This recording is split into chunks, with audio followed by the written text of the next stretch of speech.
வாழ்வில் வார்த்தை ஊழியங்கள் வழங்கும் இன்றைக்கான இறை வார்த்தை. இன்றைக்கான இறை வார்த்தையில் ஆண்டவருடைய வார்த்தைகளை தியானிக்கலாம். இந்நாட்களில் இயேசு கிறிஸ்துவை பின்பற்றுகிறவர்கள் கிறிஸ்தவர்கள் என்று அழைக்கப்படுகின்றார்கள். ஆனால் ஆரம்ப நாட்களில் இயேசு கிறிஸ்துவை பின்பற்றினவர்கள் சீஷர்கள், மார்க்கத்தை சேர்ந்தவர்கள், பரிசுத்தவான்கள் என்றுதான் அழைக்கப்பட்டார்கள். பழைய ஏற்பாட்டில் பரிசுத்தம் என்பதற்கு உபயோகிக்கப்படுத்தப்பட்ட வார்த்தை கதோஷ் என்பதாகும். அதாவது பிரித்தெடுக்கப்பட்டவர்கள் என்று பொருள். லேவியராகமம் 20ஆம் அதிகாரம் 26ஆம் வசனத்திலே இதை பார்க்கலாம். நீங்களும் எனக்கு ஏற்ற பரிசுத்தவான்களாய் இருப்பீர்களாக, நீங்கள் என்னுடையவர்களாய் இருக்கும்படிக்கு உங்களை மற்ற ஜனங்களை விட்டு பிரித்தெடுத்தேன். ஆம், நாம் இந்த உலகத்தின் மதிப்பீடுகளோடு இசைந்து வாழக்கூடாதவர்கள். இதற்கு இணையாக புதிய ஏற்பாட்டில் ரோமர் 12ஆம் அதிகாரம் முதல் 2 வசனங்களில் நீங்கள் இந்த பிரபஞ்சத்திற்கு ஒத்த வேஷம் தரியாமல் என பவுலும் வலியுறுத்துகின்றார்.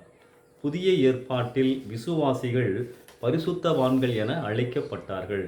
இதற்கு பயன்படுத்தப்பட்ட கிரேக்க வார்த்தை ஹகியோஸ் என்பதாகும். இந்த வார்த்தையினுடைய அடிப்படை கருத்து பாவத்திலிருந்து விலகி தேவனிடத்தில் சேர்ந்திருத்தல், பிரித்தெடுக்கப்பட்டவர்களாய் வாழும் தேவனுடைய மக்கள் உலக காரியங்களுக்கு தன் முதுகை திருப்பி கிறிஸ்துவை பின்பற்ற தீர்மானித்து முன்னேறுதல். ஆனாலும் பரிசுத்தவான் என்ற சொல் விசுவாசி பரிபூரணமானவன், இனி அவன் பாவமே செய்ய மாட்டான் என்று உறுதி கூறுவதில்லை. இந்த பெயர் எவைகளை வலியுறுத்துகின்றது? எல்லா விசுவாசிகளும் தேவனுடைய நீதியுள்ள மார்க்கத்தை பின்பற்ற வேண்டும். கிறிஸ்துவுக்கு சொந்தமான அனைவரிடமும் பரிசுத்தம் ஒரு உள்ளான பண்பாக இருக்க வேண்டும். அன்பானவர்களே, மனம் திரும்புதலுக்கு பின் என் வாழ்க்கை எப்படி உள்ளது என்பதுதான் நம் பரிசுத்த வாழ்வை தீர்மானிக்கின்றது. உலக காரியங்களுக்கு முதுகை காண்பித்து கிறிஸ்துவை நோக்கி நாம் முன்னேறி கொண்டிருக்கிறோமா? ஆலயத்திற்கு ஒழுங்காக செல்லுவது, ஆராதிப்பது, ஜெபிப்பது, வேதம் வாசிப்பது, காணிக்கை கொடுப்பது, இவைகள் மட்டும் பரிசுத்த வாழ்க்கை அல்ல. இவைகளெல்லாம் மனம் திரும்பிய பின் எனக்குள் வரவேண்டிய ஆவிக்குரிய நடவடிக்கைகளாகும்.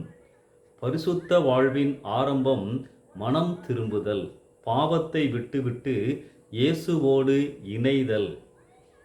சகேயு மரத்திலிருந்து இறங்கி பாவத்தை விட்டுவிடுவேன் என்று தீர்மானம் செய்து அறிக்கையிட்டு இயேசுவோடு நடந்தார்.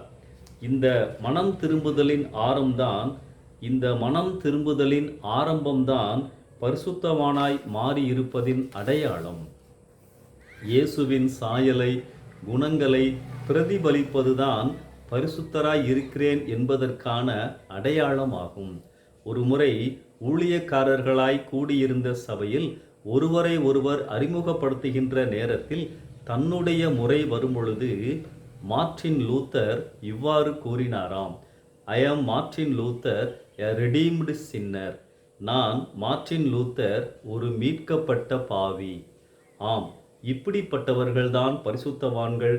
ஏனென்றால் பாவத்தில் கழுவப்பட்டு அதிலே இருந்து பரிசுத்த நிலையில் வளருபவர்கள்.